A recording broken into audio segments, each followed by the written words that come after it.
ಆತ್ಮೀಯ ವಿದ್ಯಾರ್ಥಿಗಳೇ, Chetan academy YouTube ಚಾನಲ್ಗೆ ನಿಮಗೆ ಸ್ವಾಗತ. ನಾವು ಈಗ ಸೆಕೆಂಡ್ PUC ಅಕೌಂಟೆನ್ಸ್ಗೆ ಸಂಬಂಧಪಟ್ಟಂತೆ ಸುಮಾರು ವಿಡಿಯೋಸ್ನ ಮಾಡಿದ್ದೀವಿ. ಫಸ್ಟ್ ಚಾಪ್ಟರ್ಗೆ ಸಂಬಂಧಪಟ್ಟಂತೆ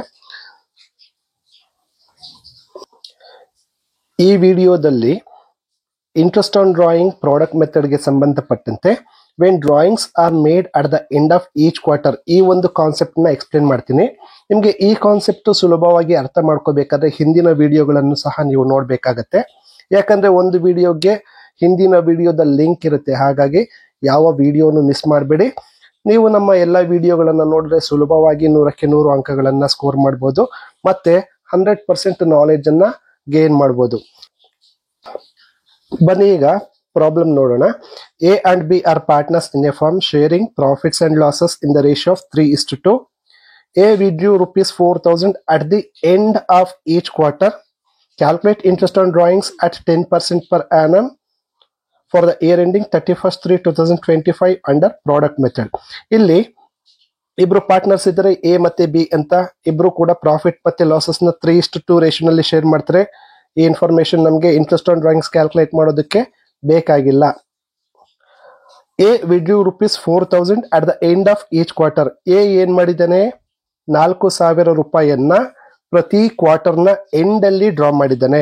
ಎಂಡ್ ಆಫ್ ಈಚ್ ಕ್ವಾರ್ಟರ್ ಅಂತ ಕೊಟ್ಟಿದ್ದಾರೆ. ಸೊ ಈಗ ರೇಟ್ ಆಫ್ ಇಂಟ್ರೆಸ್ಟ್ ಎಷ್ಟು ಪರ್ಸೆಂಟ್ ಇದೆ? 10% ರೇಟ್ ಆಫ್ ಇಂಟ್ರೆಸ್ಟ್ ಇದೆ.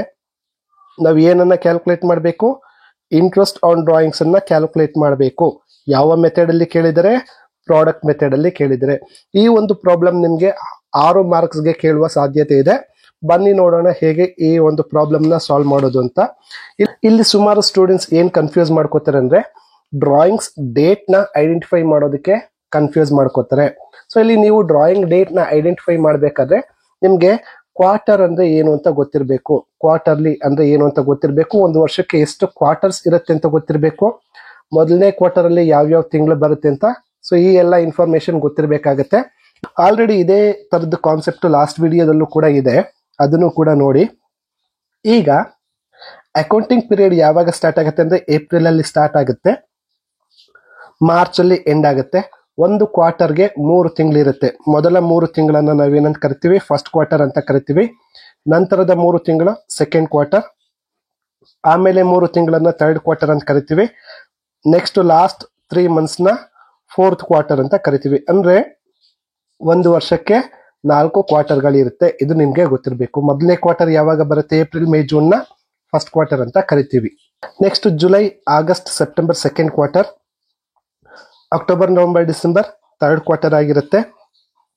ಜನವರಿ, ಫೆಬ್ರವರಿ, ಮಾರ್ಚ್ ಫೋರ್ತ್ ಕ್ವಾರ್ಟರ್ ಆಗಿರುತ್ತೆ. ಈಗ ನಿಮ್ಗೆ 4 ಕ್ವಾರ್ಟರ್ ಯಾವ್ದ್ಯಾವ್ದು ಅಂತ ಗೊತ್ತಾಯ್ತು. ಈಗ ಈ ಪಾರ್ಟ್ನರ್ ಯಾವ ಡೇಟ್ ಅಲ್ಲಿ ಡ್ರಾ ಮಾಡಿದ್ದಾನೆ ಅಂತ ನೋಡ್ಬೇಕು. ನೋಡಿ, ಪ್ರಶ್ನೆಯಲ್ಲಿ ಏನ್ ಕೊಟ್ಟಿದ್ದಾರೆ? ಎಂಡ್ ಆಫ್ ಈಚ್ ಕ್ವಾರ್ಟರ್ ಅಂತ ಕೊಟ್ಟಿದ್ದಾರೆ. ಈಗ ಮೊದಲನೇ ಕ್ವಾರ್ಟರ್ ಯಾವಾಗ ಎಂಡ್ ಆಗುತ್ತೆ? ಜೂನ್ ಅಲ್ಲಿ ಎಂಡ್ ಆಗುತ್ತೆ. ಸೊ ಜೂನ್ ಎಂಡಿಂಗ್ ಡೇಟ್ ಏನು? 30 ಜೂನ್, 30th ಜೂನ್. ಇಲ್ಲಿ ಮೊದಲನೇ ಸಲ ಡ್ರಾ ಮಾಡಿದ್ದಾನೆ. ಎರಡನೇ ಕ್ವಾರ್ಟರ್ ಯಾವಾಗ ಎಂಡ್ ಆಗುತ್ತೆ? ನಿಮ್ಗೆ ಕಾಣ್ತಾ ಇದೆ, ಸೆಪ್ಟೆಂಬರ್ ಅಲ್ಲಿ ಎಂಡ್ ಆಗುತ್ತೆ. ಸೆಪ್ಟೆಂಬರ್ ಲಾಸ್ಟ್ ಡೇಟ್ ಯಾವುದು? 30 ಸೆಪ್ಟೆಂಬರ್. ಈ ಡೇಟ್ ಅಲ್ಲಿ ಎರಡನೇ ಸಲ ಡ್ರಾ ಮಾಡಿದ್ದಾನೆ. ಮೂರನೇ ಕ್ವಾರ್ಟರ್ ಯಾವಾಗ ಎಂಡ್ ಆಗುತ್ತೆ? ಡಿಸೆಂಬರ್ ಅಲ್ಲಿ ಎಂಡ್ ಆಗುತ್ತೆ. ಡಿಸೆಂಬರ್ ಎಂಡಿಂಗ್ ಡೇಟ್ ಯಾವುದು? 31st. ನಾಲ್ಕನೇ ಕ್ವಾರ್ಟರ್ ಯಾವಾಗ ಎಂಡ್ ಆಗ್ತಾ ಇದೆ? ಮಾರ್ಚ್ ಅಲ್ಲಿ ಎಂಡ್ ಆಗ್ತಾ ಇದೆ. ಸೊ ಹಾಗಾದ್ರೆ ಯಾವಾಗ ಡ್ರಾ ಮಾಡಿರ್ತಾನೆ? 31st ಮಾರ್ಚ್ ಡ್ರಾ ಮಾಡಿದ್ದಾನೆ. ಅಂದ್ರೆ ಈ 4 ಡ್ರಾಯಿಂಗ್ ಡೇಟ್ ನೀವು ಇಲ್ಲಿ ಬರ್ಕೋಬೇಕು. ಸೊ ಈಗ ಡ್ರಾಯಿಂಗ್ ಡೇಟ್ ಬರ್ಕೋತೀನಿ. ಮೊದಲನೇ ಡ್ರಾಯಿಂಗು 30th ಜೂನ್, ಎರಡನೇ ಡ್ರಾಯಿಂಗ್ 30th ಸೆಪ್ಟೆಂಬರ್, ಮೂರನೇ ಡ್ರಾಯಿಂಗ್ 31st ಡಿಸೆಂಬರ್, ನಾಲ್ಕನೇ ಡ್ರಾಯಿಂಗ್ 31st ಮಾರ್ಚ್. ಅದನ್ನ ಬರ್ಕೋತೀನಿ ಇಲ್ಲಿ. 30 ಜೂನ್ 6 2024 ಡ್ರಾ ಮಾಡಿದ್ದಾರೆ. ನೋಡಿ, ಫೈನಾನ್ಷಿಯಲ್ ಇಯರ್ ಎಂಡಿಂಗ್ ಯಾವಾಗ ಕೊಟ್ಟಿದ್ದಾರೆ? 31st/2025 ಕೊಟ್ಟಿದ್ದಾರೆ. ಅಂದ್ರೆ 2024-25 ಈ ಒಂದು ಫೈನಾನ್ಷಿಯಲ್ ಇಯರ್ ಅಲ್ಲಿ ಈ ಒಂದು ಇನ್ಫಾರ್ಮೇಶನ್ಸ್ ಬರುತ್ತೆ. ಎರಡನೇ ಡ್ರಾಯಿಂಗ್ ಡೇಟು 30 ಸೆಪ್ಟೆಂಬರ್ 2024. ಮೂರನೇ drawing date 31st December 2024. Last drawing 31st March 2025. Drawing amount ಎಷ್ಟು ಕೊಟ್ಟಿದ್ದಾರೆ ನೋಡಿ. ಡ್ರಾಯಿಂಗ್ ಅಮೌಂಟು 4,000 ಕೊಟ್ಟಿದ್ದಾರೆ. ಸೊ ಪ್ರತಿ ಸಲನೂ 4,000 ಡ್ರಾ ಮಾಡಿದ್ದಾನೆ. 4,000 ಬರ್ಕೊಂಡಿದ್ದೀನಿ. ಸೊ ಇಷ್ಟು ಇನ್ಫಾರ್ಮೇಶನ್ ನೀವು ಕರೆಕ್ಟಾಗಿ ಐಡೆಂಟಿಫೈ ಮಾಡಿಬಿಟ್ರೆ ಉಳಿದಿದ್ದ ಲೆಕ್ಕ ತುಂಬ ಸುಲಭವಾಗಿ ಮಾಡ್ಬೋದು. ಈಗ ಔಟ್ಸ್ಟ್ಯಾಂಡಿಂಗ್ ಮಂತ್ ಕ್ಯಾಲ್ಕುಲೇಟ್ ಮಾಡೋದು ಹೇಗೆ ಅಂತ ನೋಡೋಣ. ಆಲ್ರೆಡಿ ನಿಮಗೆ ಗೊತ್ತಿದೆ ಔಟ್ಸ್ಟ್ಯಾಂಡಿಂಗ್ ಮಂತ್ ಹೇಗೆ ಕ್ಯಾಲ್ಕುಲೇಟ್ ಮಾಡೋದು ಅಂತ. ಮತ್ತೆ ಹೇಳ್ತೀನಿ, ಡ್ರಾಯಿಂಗ್ ಡೇಟ್ ಇಂದ ಇಯರ್ ಎಂಡ್ ಅಂದ್ರೆ 31st ಮಾರ್ಚ್ ವರೆಗೂ ಎಷ್ಟು ತಿಂಗಳು ಬರುತ್ತೆ ಅಂತ ಕೌಂಟ್ ಮಾಡಬೇಕು. ಈಗ ಡ್ರಾಯಿಂಗ್ ಡೇಟ್ ಏನು 30th ಜೂನ್ ಇದೆ. ಜೂನ್ ಇಂದ ಅಂದ್ರೆ 30th ಜೂನ್ ಇಂದ 31st ಮಾರ್ಚ್ಗೆ ಎಷ್ಟು ತಿಂಗಳು ಬರುತ್ತೆ ಅಂತ ಕೌಂಟ್ ಮಾಡಬೇಕು. ಇಲ್ಲಿ ಕೌಂಟ್ ಮಾಡ್ಬೇಕಾದ್ರೆ ನಾವು ಏನನ್ನ ಗಮನಿಸಬೇಕು, ಡ್ರಾಯಿಂಗು ಮೊದಲನೇ ತಾರೀಕು ಆಗಿದೆಯಾ ಅಥವಾ ಲಾಸ್ಟ್ ಡೇಟ್ ಅಲ್ಲಿ ಆಗಿದೆಯಾ ಅಂತ ನೋಡ್ಬೇಕು. ಮೊದಲನೇ ದಿನ ಆಗಿದೆಯಾ, ಕಡೆ ದಿನ ಆಗಿದೆಯಾ ಅಂತ. ಕಡೆ ದಿನ ಆಗಿದ್ರೆ ಆ ತಿಂಗಳು ಬಿಟ್ಟು ನೆಕ್ಸ್ಟ್ ತಿಂಗಳಿಂದ ಕೌಂಟ್ ಮಾಡಬೇಕು. ಈಗ ಕಡೆ ದಿನ ಆಗಿದೆ, ಜೂನ್ ಬಿಟ್ಟು ಜುಲೈಯಿಂದ ಕೌಂಟ್ ಮಾಡಿ. July, August, September, October, November, December, ಜನವರಿ, ಫೆಬ್ರವರಿ, ಮಾರ್ಚ್, ಎಷ್ಟು 9 ಮಂತ್ಸ್ ಬರುತ್ತೆ. ಈಗ ನೆಕ್ಸ್ಟ್ ಡ್ರಾಯಿಂಗ್ ಯಾವಾಗ ಆಗಿದೆ, ಸೆಪ್ಟೆಂಬರ್ ಕಡೆ ದಿನ ಆಗಿದೆ. ಸೆಪ್ಟೆಂಬರ್ ಬಿಟ್ಬಿಡಿ, ಅಕ್ಟೋಬರ್ ಇಂದ ಕೌಂಟ್ ಮಾಡಿ. ಅಕ್ಟೋಬರ್, ನವೆಂಬರ್, ಡಿಸೆಂಬರ್, ಜನವರಿ, ಫೆಬ್ರವರಿ, ಮಾರ್ಚ್, 6 ತಿಂಗಳು ಬರುತ್ತೆ.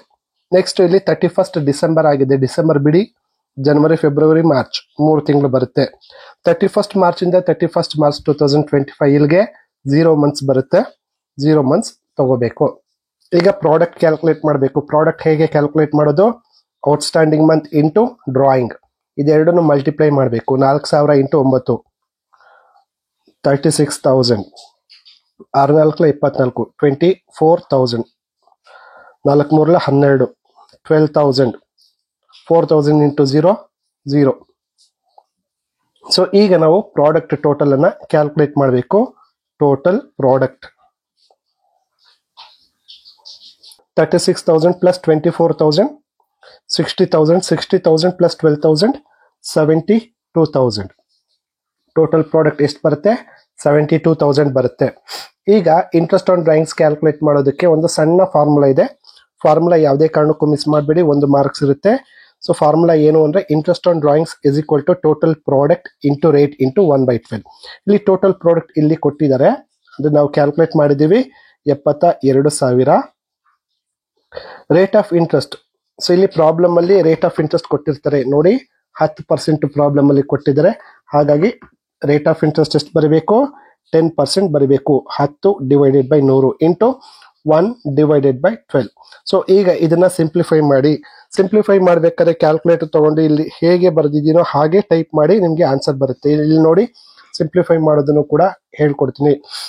72,000 into 10 divided by 100 into 1 divided by 12, 600 ಬರುತ್ತೆ. 600 ಆನ್ಸರ್. ಸೊ ಉತ್ತರವನ್ನು ನೀವು ವಿಡಿಯೋ ಪಾಸ್ ಮಾಡಿ ಆನ್ಸರ್ ಬೇಕಿದ್ರೆ ಬರ್ಕೊಳ್ಳಿ. ಈಗ ಮುಂದಿನ ವಿಡಿಯೋಗಳಲ್ಲಿ ಇದಕ್ಕೆ ಇಂಟ್ರೆಸ್ಟ್ ಆನ್ ಡ್ರಾಯಿಂಗ್ಸ್ ಪ್ರಾಡಕ್ಟ್ ಮೆಥಡ್ಗೆ ಸಂಬಂಧಪಟ್ಟಂತೆ ಅಥವಾ ಬೇರೆ ಮೆಥಡ್ಗೆ ಸಂಬಂಧಪಟ್ಟಂತೆ ವಿಡಿಯೋಗಳನ್ನು ಮಾಡಿ ಹಾಕ್ತೀನಿ. ದಯವಿಟ್ಟು ನಮ್ಮ ಚಾನಲ್ನ ಸಬ್ಸ್ಕ್ರೈಬ್ ಮಾಡ್ಕೊಳ್ಳಿ. ಹಾಗೆ ನಿಮ್ಮ ಸ್ನೇಹಿತರಿಗೂ ಕೂಡ ಈ ವಿಡಿಯೋವನ್ನು ಶೇರ್ ಮಾಡಿ. ವಿಡಿಯೋ ನೋಡಿದ್ದಕ್ಕೆ ಧನ್ಯವಾದಗಳು.